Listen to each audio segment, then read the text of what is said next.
Movie की शुरुआत में हमें एक रेगिस्तान दिखाया जाता है जहां पर कैदियों को रखा जाता है। उनके लिए रेगिस्तान में एक खास जगह बनाई गई है। अब जो लोग किसी अपराध के लिए यहाँ पर आते हैं उन्हें बेड बेच रस कहा जाता है और प्रत्येक कैदी को अपनी पहचान के लिए एक कोड दे दिया जाता है। इस एरिया में कैदियों को दो ग्रुप में बांटा गया है। एक ग्रुप नॉर्मल इंसानों का होता है जिसे कंफर्ट ग्रुप कहते हैं और दूसरा नरभक्षी इंसानों का। अब यहाँ पर एक गाड़ी आती है और कुछ पुलिस ऑफिसर्स एक लड़की को इस जेल में छोड़कर वहां से चले जाते हैं। दरअसल यहाँ पर अभी 5,000 से ज्यादा कैदी रहे हैं और वो सब यहाँ से भाग ना जाए, इसके लिए इस एरिया के चारों ओर स्टील की बहुत बड़ी दीवार होती है। अब जो लड़की यहाँ पर नई आई है उसका नाम एलन होता है। वो यहाँ से आगे निकलती है तब उसे एक नोटिस बोर्ड दिखाई देता है जिस पर लिखा होता है कि इससे आगे का एरिया अमेरिका के हिस्से में नहीं आता है और इस हिस्से में किसी भी इंसान के साथ जो भी होगा उसकी जिम्मेवारी अमेरिका पुलिस की नहीं होगी। अब हम एलन के पास एक बोर्ड का पीस देखते हैं पर लिखा होता है इस लाइन में कंफर्ट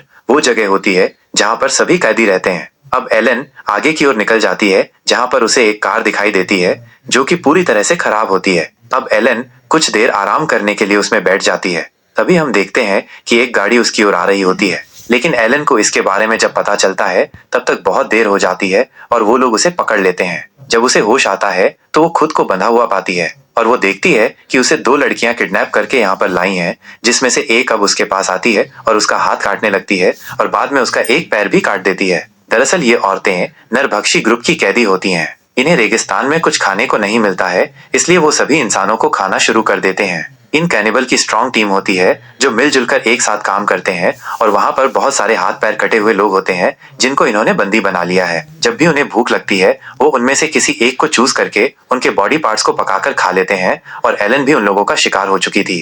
अब वो समझ जाती है कि बहुत जल्द उसकी पूरी बॉडी नरभक्षियों का शिकार बन जाएगी। जिंदा बचने के लिए यहाँ से भागने के अलावा और कोई दूसरा ऑप्शन उसके पास नहीं बचा था, लेकिन उसका इस हालात में भागना भी असंभव था क्योंकि वो अपने एक हाथ और पैर को खो चुकी है। साथ ही उसे एक रूम में चैन से बांधा गया है। अब उसे एक आइडिया आता है और वो अपना सारा वेस्ट बॉडी पर लगा लेती है। अगले दिन जब एक कैनिबल लड़की उसे चेक करने के लिए आती है तब वो उसे गंदा देख चैन से फ्री कर देती है और उसे साफ करने के लिए बाहर ले जाती है। और जब वो लड़की पानी लेने के लिए जाती है तो पीछे से एलन वहां पर पड़ी एक रोड को छिपा लेती है और जब वो कैनिबल लेडी वापस आकर उसे साफ करने लगती है। जरूर मैं इस पैराग्राफ में मात्रा का सुधार कर सकता हूँ। यहाँ सुधार किया गया है। एलन उस पर रोड से वार कर देती है जिससे वो नीचे गिर जाती है और एलन बार बार रोड से वार करके उस लेडी को मार देती है और वहां से भागने की कोशिश करती है। तभी उसे वहीं पर एक स्केटिंग बोर्ड दिखता है जिसकी मदद से वो भागने की कोशिश करती है। दरअसल वो एक बहुत बड़ा इलाका होता है इसलिए एलन ज्यादा दूर तक नहीं जा पाती और बीच रास्ते में ही भूख प्यास के कारण बेहोश हो जाती है। और वहीं पर एक आदमी होता है जो कि इस इलाके में रहता है। वो ना तो कंफर्ट ग्रुप से बिलोंग करता है और ना ही कैनिबल से, यानी कि वो अकेले ही अपनी मस्ती में रहता है। वो आदमी काफी बूढ़ा होता है इसलिए आज तक वो कैनिबल का शिकार नहीं हुआ था। अब वो आदमी एलन को अपनी गाड़ी में डालकर कंफर्ट ग्रुप तक पहुंचा देता है जहां पर उस ग्रुप के बाकी सदस्य रहते हैं। वो आदमी एलन को वहां पे ड्रॉप करता है और वापस वहां से निकल जाता है। अब कहानी में 5 महीने बीत जाते हैं और हम एलन को देखते हैं जिसने अपने पैर में आर्टिफिशियल पैर लगवा लिया है और कंफर्ट कॉलोनी में उसका खुद का घर भी होता है। कंफर्ट ग्रुप के लोगों की लाइफस्टाइल काफी चेंज हो जाती है। खाने पीने की दुकानों के साथ मेडिकल की सुविधा भी यहाँ पर मौजूद होती है। अब हम एक कैनिबल फैमिली को देखते हैं जिसमें आदमी का नाम मियामी होता है और वो अपनी पत्नी और एक बेटी के साथ रहता है। दरअसल वो आदमी एक आर्टिस्ट होता है इसलिए वो अपनी बच्ची की पेंटिंग बनाता है। अब मियामी एक लड़की के पास जाता है जिसको उसने बंदी बनाया हुआ है। अब वो उसे मारकर उसकी पूरी बॉडी के टुकड़े टुकड़े कर देता है और वो सभी मिलकर उस मीट का डिनर करते हैं। दूसरी ओर हम एलन को देखते हैं जो अपने हाथ और पैर को खोने का दुख अभी भी महसूस कर रही है और उसे उन कार्निवल पर गुस्सा आता है क्योंकि उन्हीं की वजह से उसकी ये हालत हुई है। अगले दिन हम मियामी की वाइफ को कुछ सामान लाने के बारे में सोचते हुए देखते हैं, इसलिए वो अपनी बच्ची को भी साथ ले लेती है। वो दोनों माँ बेटी पुराने सामान से कुछ काम की चीजें ढूंढ रही होती हैं। तभी एलन दूर से उन्हें देख लेती है और उनके पास जाकर मियामी की वाइफ पर गन तान देती है। तभी मियामी की वाइफ एलन से कहती है कि मैंने तुम्हारा कुछ नहीं बिगड़ा है, प्लीज हमें जाने दीजिए। मगर एलन कहती है कि मैंने भी तुम कैनिबल लोगों से बहुत रिक्वेस्ट की लेकिन उन्होंने मेरे हाथ पैर काट दिए, इसलिए मैं तुम्हें नहीं जान दे सकती।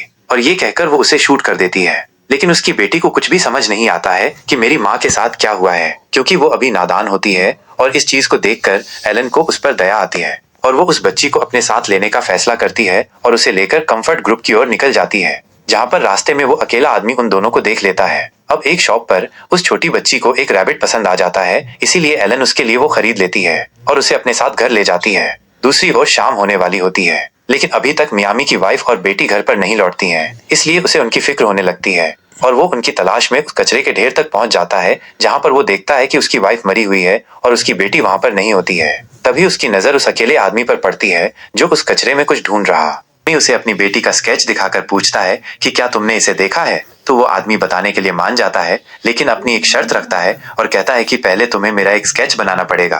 मियामी इस चीज के लिए मान जाता है क्योंकि उसके पास दूसरा कोई ऑप्शन नहीं होता है। स्केच बनाने के बाद वो आदमी वर्ल्ड में मियामी को फाइंड कंफर्ट लिख देता है, जिसका सीधा मतलब ये है कि उसकी बेटी कंफर्ट में है। दूसरी ओर नाइट में एलन उस बच्ची को एक क्लब में ले जाती है जहां पर कंफर्ट का सबसे अमीर आदमी होता है जिसका नाम ड्रीम होता है। कंफर्ट में वो सभी लोगों का हीरो होता है क्योंकि वो अकेला ही उन लोगों के लिए ड्रग्स लाता था। उस ड्रग्स की खास बात ये होती है कि उसे लेने के बाद आदमी एक अलग ही दुनिया में खो जाता है और इसी वजह से सभी लोग उसे ड्रीम नाम से पुकारते हैं। अब वहां पर एलन भी थोड़ी ड्रग्स ले लेती है। इस वक्त उस बच्चे का रैबिट वहां से भाग जाता है, इसलिए वो उसका पीछा करते करते एलन से दूर चली जाती है और इस तरह से वो ड्रीम के पास पहुंच जाती है और ड्रीम उस बच्ची को अपने साथ ले जाता है। दूसरी ओर एलन पर ड्रग का असर होने लगता है जिसकी वजह से उसे कुछ भी होश नहीं रहता है और वो चलते चलते कंफर्ट जोन से बाहर आ जाती है। नशे में उसे ये भी नहीं पता नहीं चला कि मियामी उसके पास खड़ा है। अगली सुबह जब उसे होश आता है तो वो अपने आप को कंफर्ट से काफी दूर पाती है और उसके सामने मियामी खड़ा होता है जिसके हाथ में एलन की आर्टिफिशियल टांग होती है।